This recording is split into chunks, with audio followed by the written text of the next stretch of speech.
Hello everyone, welcome to my YouTube channel. Friends, आज जो हमारा टॉपिक रहेगा लेक्चर नंबर 5 इंडियन पॉलिटी का। लेक्चर नंबर 5 में जो टॉपिक है वो कौन सा है? संविधान की अनुसूचियां। तो आज इंडियन पॉलिटी का लेक्चर नंबर 5 हम डिस्कस करने वाले हैं। इससे पहले 4 लेक्चर तक डिस्कस कर चुके हैं और इसमें जो भी टॉपिक मैंने कराए हैं वो बहुत ही अच्छे तरीके से कराए हैं। उनकी पीडीएफ और उनके वीडियो आपको नीचे डिस्क्रिप्शन बॉक्स में दिए गए हैं, तो वहां पर जाकर क्लिक करके आप देख सकते हैं। और प्लेलिस्ट की लिंक भी आपको डिस्क्रिप्शन बॉक्स में दी गई, जिसमें आपको कंप्लीट वीडियो मिल जाएंगे। और प्लेलिस्ट में आपको जितने भी मैं यहाँ पर इंडियन पॉलिटी के लेक्चर लूंगा तो कंप्लीट लेक्चर आपको इसी प्लेलिस्ट में मिलेंगे। तो इस प्लेलिस्ट को सेव कर लीजिए अपने पास में। तो आज का जो हमारा टॉपिक है वो क्या है? संविधान की अनुसूचियां। देखिए, संविधान की अनुसूचियों से क्वेश्चन हर बार एक क्वेश्चन लगभग एवरेज पूछा जाता है यूपीपीसीएस प्री के एग्जाम में, और आरओ में भी लगभग पूछा ही जाता है। तो इस टॉपिक को बिल्कुल हल्के में मत लीजिएगा, बहुत ही छोटा सा टॉपिक है और आपको 1 से 2 क्वेश्चन बिल्कुल यहाँ पर सही करवा ले जाएगा।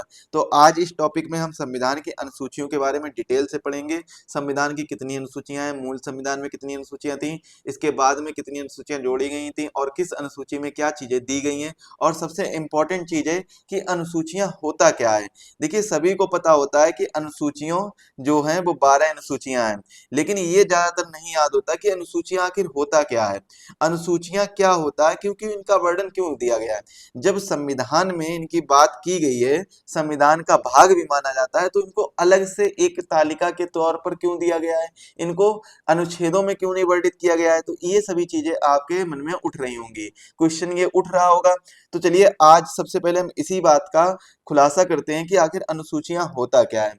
देखिए, अनुसूचियां जो हैं वो संविधान की ऐसी तालिकाएं होती हैं जिसमें जो अनुच्छेदों में जिनका वर्णन नहीं दिया गया है, अनुच्छेदों में विस्तृत तरीके से जानकारी नहीं दी गई है, उनकी जानकारी हमको कहां पर मिलती है? अनुसूचियों में जानकारी मिलती है। तो हम कह सकते हैं संविधान के विस्तृत पहलुओं की जानकारी जो है वो कहां पर मिलती है? हमें अनुसूचियों में मिलती है। यानी ये भी हम कह सकते हैं कि भारतीय संविधान के मुख्य भाग के अलावा अतिरिक्त प्रावधानों वाली तालिकाएं होती हैं, वो क्या कहलाती हैं? अनुसूचियां कहलाती हैं। और जो संविधान के किसके विभिन्न पहलुओं के बारे में विस्तृत जानकारी प्रदान करती हैं, जैसे कि राज्य की सूची हो गई, भाषाओं की सूची हो गई, और ये 10वीं अनुसूची दल बदल कानून की अनुसूची हो गई। तो ये सभी चीजें हमको कहाँ पर मिलती हैं? अनुसूचियों में मिलती हैं। तो मूल संविधान में हमारे पास कितनी अनुसूचियां थी? मूल संविधान में सर हमारे पास केवल 8 अनुसूचियां थी, और वर्तमान में हमारे पास कितनी अनुसूचियां हैं? 12 अनुसूचियां हैं। यहाँ पर आपको जो कंप्लीट पीडीएफ मिलेगी तो वहां पर 8 नहीं लिखा होगा, वहां पर आपको 22 या 25 लिखा हुआ नजर आएगा, तो उसको आप लोग सही कर लीजिएगा। संविधान संशोधन के माध्यम से कितनी अनुसूचियां जोड़ी गई थी? संविधान संशोधन के माध्यम से 4 अनुसूचियां जोड़ी गई थी। मतलब पहले 8 अनुसूचियां थी और 4 अनुसूचियां संविधान संशोधन के माध्यम से जोड़ी गई थी। तो अब वर्तमान में टोटल 12 अनुसूचियां हो गई हैं। तो ये चीज आप लोग याद रखिएगा। इसके बाद में हम देख लेते हैं कि संविधान संशोधन के माध्यम से कौन कौन सी अनुसूची जोड़ी गई थी। सबसे पहले तो हम यहीं पर इस चीज के बारे में डिस्कस कर लेते हैं। तो सबसे पहली यानी 9वीं अनुसूची जोड़ी गई थी। 9वीं अनुसूची कब जोड़ी गई थी? पहले संविधान संशोधन में, जो कि 1951 में हुआ था। तो इसमें इसके अंतर्गत 9वीं अनुसूची जोड़ी गई थी, क्योंकि 8 तो हमारे पास पहले से ही थी। इसके बाद में एक अनुसूची और जोड़ी गई थी। वो कब जोड़ी गई थी? पहले संविधान संशोधन के अंतर्गत जोड़ी गई थी। इसके बाद में 10वीं अनुसूची या कह सकते हैं दूसरी अनुसूची जो संशोधन के माध्यम से जोड़ी गई थी, वो कौन सी जोड़ी गई थी? 52वें संविधान संशोधन के अंतर्गत दल बदल के कानून की अनुसूची जोड़ी गई थी। और ये कौन सी अनुसूची है? भूमि सुधार। फिलहाल में हम इसके बारे में बाद में डिस्कस करेंगे कि आखिर कौन सी अनुसूची में किस बारे में बात की गई है। 10वीं अनुसूची में क्या है? दल बदल कानून, दल बदल कानून के बारे में बात की गई। 11वीं अनुसूची में पंचायत के बारे में बात की गई है, और 12वीं अनुसूची में नगर पालिका के बारे में बात की गई। किसके बारे में? नगर पालिका के बारे में। और 11वीं अनुसूची कब जोड़ी गई थी? 73वें संविधान संशोधन 1992 के अंतर्गत जोड़ी गई थी। और 12वीं अनुसूची जोड़ी गई थी 74वें संविधान संशोधन 1992 के अंतर्गत। तो टोटल कितनी अनुसूचियां जोड़ी गई थी? 4 अनुसूचियां जोड़ी गई हैं। कितनी? 4 अनुसूचियां जोड़ी गई हैं। 4 अनुसूचियां जो जोड़ी गई हैं उनके क्रम मैंने बता दिए। 9वीं अनुसूची, 10वीं अनुसूची, 11वीं और 12वीं अनुसूची, ये 4 अनुसूचियां जोड़ी गई थी मूल संविधान में, क्योंकि 8 अनुसूचियां थी। और जब 4 जोड़ दी गई तो कितनी हो जाती हैं? 12 अनुसूचियां वर्तमान में हो जाती हैं। अब हम चर्चा करते हैं कि जो 12 अनुसूचियां हैं उनमें कौन कौन से विषय दिए गए हैं। सबसे पहले हम बात करते हैं प्रथम अनुसूची की, यानी पहली अनुसूची की। तो पहली अनुसूची जो है उसमें क्या दिया गया है, उसमें दिया गया है राज्य एवं संघ शासित प्रदेश के बारे में चर्चा की गई है। तो पहली अनुसूची किसके बारे में बताती है, राज्य एवं संघ शासित प्रदेशों के बारे में बताती है। और दूसरी अनुसूची सर किसके बारे में बताती है, महत्वपूर्ण पदाधिकारी के वेतन के बारे में, या हम कह सकते हैं वेतन के बारे में बताती है। शॉर्ट फॉर्म में अगर आपको याद करना है तो इतना याद कर लीजिए कि किसके बारे में बताएगी सर, वेतन के बारे में दूसरी अनुसूची बताएगी। तीसरी अनुसूची किसके बारे में बताती है, शपथ के बारे में। तीसरी अनुसूची जो है वो किसके बारे में चर्चा करती है, शपथ के बारे में, महत्वपूर्ण पदाधिकारी की शपथ के बारे में, या फिर हम क्या कह सकते हैं, oath and affirmation, oath and affirmation के बारे में बताती है। और चौथी अनुसूची किसके बारे में बताती है, राज्यसभा की सीटों का बंटवारा। राज्यसभा की सीटों का बंटवारा कैसे होगा इसके बारे में चौथी अनुसूची बताती है, यानी जो राज्यसभा की सीट होंगी उनका बंटवारा कैसे होगा उसके बारे में कौन सी अनुसूची, चौथी अनुसूची बताती है। अगर हम बात करते हैं तृतीय अनुसूची की, तीसरी अनुसूची की, इसमें जो बात की गई शपथ की, तो शपथ में किसकी किसकी शपथ, जैसे राष्ट्रपति की शपथ एग्जाम्पल लेते हैं तो अनुच्छेद 60 में इनके बारे में चर्चा की गई है। उपराष्ट्रपति की शपथ अनुच्छेद 69 में चर्चा की गई है। राज्यपाल की शपथ अनुच्छेद 159 में चर्चा की गई है। तो इन सभी के पदाधिकारी, जितने भी महत्वपूर्ण पदाधिकारी होंगे उनकी शपथ के बारे में बात करती है क्या, तीसरी अनुसूची। इसके बाद में पांचवी अनुसूची, पांचवी अनुसूची में देखिए क्या दिया गया है, असम त्रिपुरा मिजोरम मेघालय राज्यों को छोड़कर, मतलब जो असम त्रिपुरा मिजोरम मेघालय राज्य हैं इनको छोड़कर अन्य जो राज्य होंगे अनुसूचित क्षेत्र के जनजातियों का प्रशासन व नियंत्रण व के प्रावधान के बारे में पांचवी अनुसूची बताता है। यहाँ पर हम किसको किसको छोड़ रहे हैं, असम हो गया, त्रिपुरा हो गया, मिजोरम और मेघालय, एटीएमएम, इन चार राज्यों को छोड़कर जितने भी अनुसूचित जनजाति वाले जो क्षेत्र वाले राज्य होंगे उनके प्रशासन और नियंत्रण, उनके एडमिनिस्ट्रेशन और कंट्रोल या रेगुलेशन की बात कौन करता है, पांचवी अनुसूची करता है। और वहीं पर जब छठी अनुसूची में हम जाते हैं तो हम केवल इन्हीं राज्यों पर प्रशासन और नियंत्रण की बात करते हैं। कौन से राज्यों पर, एटीएमएम, यहाँ पर एटीएमएम को छोड़ना है और इस जगह पर एटीएमएम को रखना है।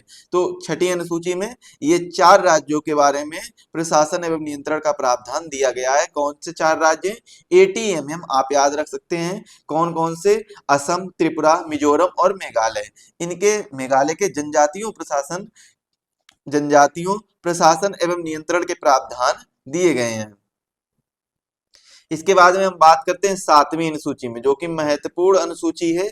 इसमें देखिए हम क्या क्या चर्चा करते हैं, तो इसमें केंद्र एवं राज्यों के मध्य शक्तियों के बारे में चर्चा की गई है। यहाँ पे कह सकते हैं सेंट्रल गवर्नमेंट और स्टेट गवर्नमेंट में जो इनकी पावर यानी शक्ति का बंटवारा किया गया है, शक्ति का बंटवारा किया गया है, ये चीज आप लोग याद रखिएगा। तो शक्ति का बंटवारा किस अनुसूची के अंतर्गत किया गया है, सातवीं अनुसूची के अंतर्गत किया गया है। सर कैसे किया गया है, तो देखिए इसमें 3 लिस्ट के बारे में चर्चा की गई है। कितनी लिस्ट के बारे में चर्चा की गई है, 3 लिस्ट के बारे में चर्चा की गई है। और वो 3 लिस्ट कौन कौन सी है, एक तो हो जाएगी संघ सूची, दूसरी हो जाएगी राज्य सूची, तीसरी हो जाएगी समवर्ती सूची। जो संघ सूची है इसमें कौन कानून बनाएगा, संसद कानून बनाएगी, संसद कानून बनाएगी। और जो राज्य सूची है इसमें कौन कानून बनाएगा, राज्य विधानमंडल कानून बनाएगी। और जो समवर्ती सूची है इसमें संसद यानी पार्लियामेंट और प्लस राज्य विधानमंडल दोनों ही क्या करेंगे, कानून बनाएंगे। तो जो समवर्ती सूची है इसमें कौन कौन कानून बनाएगा, पार्लियामेंट और राज्य विधानमंडल। राज्य अनुसूची में केवल राज्य विधानमंडल कानून बनाएगा। संघ सूची में कौन बनाएगा, यहाँ पर सूची कर लीजिए, संघ सूची में कौन कानून बनाएगा, उसमें केवल संसद कानून बनाएगी। अब देखिए यहाँ पर मैंने एक चीज की चर्चा की, क्या चर्चा की कि ये सूचियां हैं, संघ सूची, राज्य सूची, समवर्ती सूची। तो इनमें जो संघ सूची आती है इसको हम अवशिष्ट सूची के विषयों पर कौन कानून बनाता है, संसद कानून बनाता है। मतलब संघ सूची के अंतर्गत जितने भी विषय आते हैं उन विषयों पर कौन कानून बनाता है, संसद कानून बनाएगी। और यह विचार कहाँ से लिया गया, कनाडा से लिया गया है। और यह एकात्मक संविधान का लक्षण है। कैसा लक्षण है, एकात्मक संविधान का, मतलब जो एक ही संविधान होगा एक जगह का, तो उसी का लक्षण है, एकात्मक संविधान का लक्षण कहते हैं इसको। मतलब जो संघ सूची है उसके अंतर्गत संघ सरकार या केंद्र सरकार कह सकते हैं या फिर संसद कह सकते हैं, क्योंकि संसद तो एक ही है ना भारत में। तो संघ सरकार कानून बनाती है तो उसको हम क्या कहते हैं, संघ सूची के अंतर्गत रखते हैं। राज्य सूची के अंतर्गत राज्य विधानमंडल कानून बनाएगी, चाहे वो राज्य की विधानसभा हो या फिर राज्य का विधान परिषद हो, और विधान परिषद केवल 6 राज्यों में है, तो ये चीज याद रखिएगा। चलिए आगे देखते हैं क्या है इसमें। अब देखिए दो तीन चीजें और महत्वपूर्ण याद रखनी होगी। सबसे पहले हम समवर्ती सूची को पढ़ लेते हैं, उसके बाद बताते हैं क्या चीजें याद रखनी होंगी। संसद और राज्य विधानमंडल दोनों ही कानून बनाएंगी और विवाद की स्थिति में संसद द्वारा बनाया गया कानून ही मान्य होगा। अगर देखिए समवर्ती सूची में क्या होता है, अगर कोई कानून बना रहा है, समवर्ती सूची में अगर कोई कानून बना रहा है तो उसमें अगर कोई विवाद आ रहा है तो विवाद की स्थिति में किसका कानून मान्य होगा, पार्लियामेंट का कानून मान्य होगा, यानी किसका कानून, संसद का कानून मान्य होगा। अब देखिए हम सूचियों के बारे में एक बार डिटेल तरीके से चर्चा करते हैं। तो सूचियां सर कितनी है, सूचियों की संख्या कितनी है, 3 है। सबसे पहले हम बात करते हैं संघ सूची की, इसके बाद में राज्य सूची, और इसके बाद में समवर्ती सूची। ये चीज तो आपको पता चली गई होगी कौन कौन कानून बनाएगा, तो उसके बारे में तो चर्चा नहीं करनी है। अब हम बात यहाँ पर जो इम्पोर्टेंट बात है वो देखते हैं। अच्छा, अगर क्वेश्चन पूछा जाए कि संघ सूची के अंतर्गत कितने विषय आते हैं, तो संघ सूची के अंतर्गत कितने विषय आते हैं, 100 विषय आते हैं। कितने विषय आते हैं, 100 विषय आते हैं। पहले कितने थे, पहले यानी मूल संविधान में 97 विषय थे। राज्य सूची के अंतर्गत कितने विषय आते हैं, 61 विषय आते हैं। और अगर पूछा जाए कि पहले कितने विषय थे, पहले कितने विषय थे, तो पहले 66 विषय थे। इसके बाद में अगर पूछा जाए कि समवर्ती सूची के अंतर्गत कितने विषय आते हैं, तो 52 विषय आते हैं, यानी 52 विषय आते हैं। ये सब्जेक्ट हैं यहाँ पर जितने पर कानून बना सकती है। इस पर इतने सब्जेक्ट पर राज्य सरकार कानून बना सकती है और इतने सब्जेक्ट पर कौन, केंद्र सरकार कानून बना सकती है। और जो 52 सब्जेक्ट हैं उन पर कौन, दोनों लोग मिलकर कानून बना सकते हैं। इसके बारे में तो हम चर्चा कर ही चुके हैं। और अगर पूछा जाए सर इसमें पहले कितने सब्जेक्ट थे, तो पहले इसमें 47 सब्जेक्ट थे। इनके 5 सब्जेक्ट को उठाकर यहाँ पर रख दिया गया था। जो यहाँ के 5 सब्जेक्ट हैं राज्य सरकार के, उनको कहाँ पर कर दिया गया था, समवर्ती सूची में रख दिया गया था। कौन सा संविधान संशोधन हुआ था, 42वां संविधान संशोधन हुआ था। और इस संविधान संशोधन के अंतर्गत 5 विषयों को उठाकर समवर्ती सूची में डाल दिया गया था। अब वो 5 विषय कौन कौन से हैं, ये चीज इंपॉर्टेंट है कि वो 5 विषय कौन कौन से हैं। शिक्षा, वन, नापतौल, वन्य जीवों और न्याय का प्रशासन। तो ये 5 सब्जेक्ट हैं, इनको उठाकर कहां पर, समवर्ती सूची में रख दिया गया था। पहले ये किसके विषय थे, राज्य सूची के विषय थे। और 42वें संविधान संशोधन 1976 के बाद में इनको कहां पर, समवर्ती सूची में रख दिया गया था। अब हम संघ सूची के जो सबसे महत्वपूर्ण विषय हैं एक बार उन पर नजर डाल लेते हैं। कौन कौन से विषय हैं महत्वपूर्ण, देखिएगा। रेडियो, टेलीविजन, शेयर बाजार, डाक यानी पोस्ट, बैंकिंग, जनगणना, निगम कर, विदेशिक मामले और रेलवे। ये जो संघ सूची के महत्वपूर्ण विषय हैं, संघ सूची के महत्वपूर्ण विषय हैं, जो ओवरऑल 100 विषय हैं उसमें सबसे ज्यादा महत्वपूर्ण यही विषय हैं। इसके बाद में राज्य सूची में टोटल कितने विषय हैं, 61 विषय हैं, 61 सब्जेक्ट हैं। तो इसमें सबसे महत्वपूर्ण कौन से, स्वच्छता, भूमि सुधार, कृषि, प्रति व्यक्ति कर, गैस, कारागार, पुलिस, रेलवे पुलिस। जो पुलिस और रेलवे पुलिस है वो किसके अंतर्गत आता है, राज्य सूची के अंतर्गत आता है। इसके बाद में समवर्ती सूची में कितने, 52 सब्जेक्ट हैं, यानी 52 विषय हैं। और इसमें जो सबसे महत्वपूर्ण है, विवाह, विवाह विच्छेद, गोद लेना, जनसंख्या नियंत्रण, परिवार नियोजन, दंड प्रक्रिया, शिक्षा और वन। तो ये जो महत्वपूर्ण विषय हैं, और शिक्षा और वन की अगर बात करें तो इनको 42वें संविधान संशोधन के तहत जोड़ा गया था। कब जोड़ा गया था, 42वें संविधान संशोधन के तहत जोड़ा गया था। पहले ये किसका हिस्सा थे, पहले ये राज्य सूची का हिस्सा थे। पहले ये किसका हिस्सा थे, राज्य सूची का हिस्सा थे, और करेंटली में ये किसका हिस्सा है, समवर्ती सूची का हिस्सा है। और समवर्ती जो सूची होती है उसमें राज्य विधानमंडल और पार्लियामेंट दोनों मिलकर कानून बनाते हैं। और अगर मान लो विवाद होता है, इन दोनों में डिस्प्यूट होता है, जो पार्लियामेंट का कानून बनाया जाएगा, जो पार्लियामेंट द्वारा कानून बनाया जाएगा, वही सर्वमान्य होगा, वही क्या होगा, वही माना जाएगा। इसके बाद में आठवीं अनुसूची देखते हैं। तो आठवीं अनुसूची में किसके बारे में चर्चा की गई है, आठवीं अनुसूची में भाषा के बारे में चर्चा की गई है। किसके बारे में चर्चा की गई है सर, भाषा के बारे में, यानी लैंग्वेज के बारे में चर्चा की गई है। मूल संविधान में कितनी भाषाएं थी, 14 भाषाएं थी, वर्तमान में 22 भाषाएं हैं। संविधान संशोधन के माध्यम से कितनी भाषाएं जोड़ी गई हैं, 8 भाषाएं जोड़ी गई हैं, जिसमें जो सबसे पहला संशोधन हुआ था यानी 21वां संविधान संशोधन हुआ था, उसके अंतर्गत सिंधी भाषा को जोड़ा गया था, और ये कब हुआ था, 1967 में। इसके बाद में 72वां संविधान संशोधन हुआ था 1992 में। इसके अंतर्गत 3 भाषाओं को जोड़ा गया था, कौन कौन सी, कोंकणी, मणिपुरी और नेपाली। तो पहले में 1 और दूसरे में 3, और तीसरा जो संविधान संशोधन हुआ था इसमें 4 भाषाओं को जोड़ा गया था, जो कि 92 संविधान संशोधन 92nd कॉन्स्टिट्यूशनल अमेंडमेंट एक्ट 2004 में हुआ था। इसमें बोडो, डोंगरी, मैथिली और संथाली भाषा को जोड़ा गया था। यहाँ पर कई जगह पर आपको 2003 भी लिखा नजर आएगा, तो 2003 भी सही आंसर हो जाता है, क्योंकि जो बिल था वो 2003 का ही था।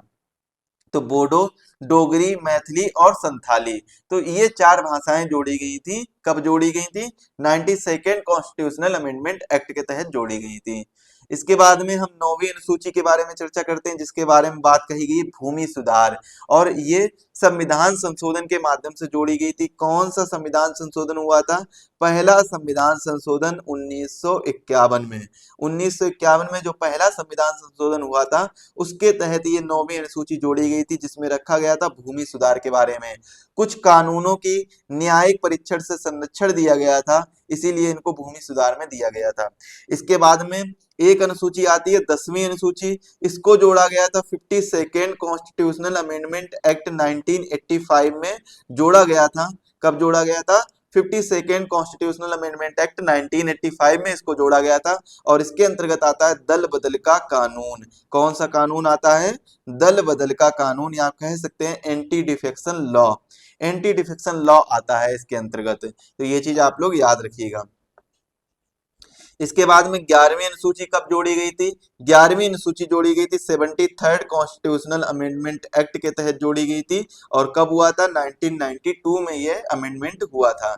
इसके बाद में 12वीं अनुसूची कब जोड़ी गई थी, ये जोड़ी गई थी 74th कॉन्स्टिट्यूशनल अमेंडमेंट एक्ट 1992 के अंतर्गत ये भी जोड़ी गई थी। तो ये जो 2 संशोधन एक ही वर्ष हुए थे, इसके अंतर्गत कौन सी, 12वीं अनुसूची और 11वीं अनुसूची उसी वर्ष जोड़ी गई थी, लेकिन संशोधन जो है वो अलग अलग था। 73वां और 74वां, क्रमशः 73वां और 74वां। जो 11वीं अनुसूची है उसके लिए 73वां संविधान संशोधन होता है, जिसके अंतर्गत पंचायत आती है, और पंचायत को कितने 29 विषय सौंपे गए हैं कि 29 विषय पर कानून बना सकती है या फिर कुछ भी नियम लागू कर सकती है। 12वीं अनुसूची के अंतर्गत नगर पालिका आती है, और नगर पालिका को भी कितने 29 सब्जेक्ट सौंपे गए हैं। ये चीज आप लोग याद रखिएगा। तो दोस्त आज के लेक्चर के लिए बस इतना ही रखते हैं, इस मिलेंगे अगले लेक्चर में, तब तक के लिए आप सभी को धन्यवाद। और आज का जो हमारा लेक्चर है वो किस पर रहा है, संविधान की अनुसूचियों पर रहा है। किस पर रहा है, संविधान की अनुसूचियां, जो कि बहुत ही महत्वपूर्ण टॉपिक है। एक क्वेश्चन लगभग हर बार यहाँ से पूछा जाता है। तो संविधान में कितनी अनुसूचियां हैं, वर्तमान में 12 अनुसूचियां हैं। मूल संविधान में 8 अनुसूचियां थी, 4 अनुसूचियां संविधान संशोधन के माध्यम से जोड़ी गई थी, जिसमें एक संशोधन हुआ था, पहला संविधान संशोधन हुआ था।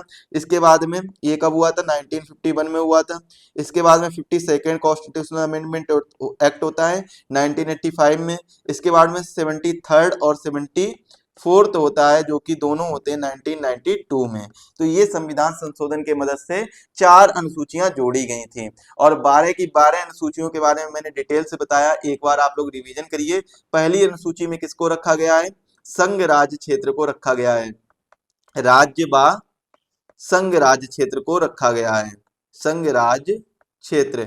यहाँ पर राज्य का मतलब यूपी मध्य प्रदेश वगैरह नहीं, यहाँ पर नेशन से मतलब है। किससे मतलब है, नेशन, यानी इंडिया से मतलब है, तो ऐसा कहीं लिखा नजर आए तो आप लोग याद रखिएगा। दूसरी अनुसूची के अंतर्गत क्या आता है? दूसरी अनुसूची के अंतर्गत वेतन आते हैं। तीसरी अनुसूची के अंतर्गत शपथ आती है। चौथी अनुसूची के अंतर्गत राज्यसभा की सीटें आती हैं, सीट। पांचवी अनुसूची के अंतर्गत एटीएमएम को छोड़कर, एटीएमएम असम, त्रिपुरा, मेघालय, मिजोरम को छोड़कर अन्य जितने भी राज्य हैं जहां पर अनुसूचित जनजातियों वाले क्षेत्र हैं, उनके एडमिनिस्ट्रेशन की बात आती है किसके पास? पांचवी अनुसूची के पास आती है, इनको छोड़कर। और छठी अनुसूची में एटीएमएम पर, जो एटीएमएम यानी असम, त्रिपुरा, मेघालय, मिजोरम पर जो एडमिनिस्ट्रेशन और नियंत्रण या रेगुलेशन जो होगा वो किसके द्वारा? छठी अनुसूची के द्वारा किया जाएगा। यहाँ पर क्या कौन सा? एटीएमएम याद रखिएगा, यहाँ पर एटीएमएम को छोड़कर। इसके बाद में सातवीं अनुसूची में लिस्ट आती हैं यानी सूचियां आती हैं। क्या आती हैं? सूचियां आती हैं। आठवीं अनुसूची में क्या आता है? भाषा आती है, भाषा। और नौवीं अनुसूची में, नौवीं अनुसूची में देखिए क्या आता है? नौवीं अनुसूची में भूमि सुधार, भूमि सुधार नौवीं अनुसूची में आता है। 10वीं अनुसूची में दल बदल कानून, एंटी डिफेक्शन लॉ। और 11वीं अनुसूची में पंचायत आती है, पंचायत। और 12वीं अनुसूची में क्या आती है? नगर पालिका आती है। 12वीं अनुसूची में क्या आती है? नगर पालिका, नगर पालिका। इसको ठीक से लिखिए।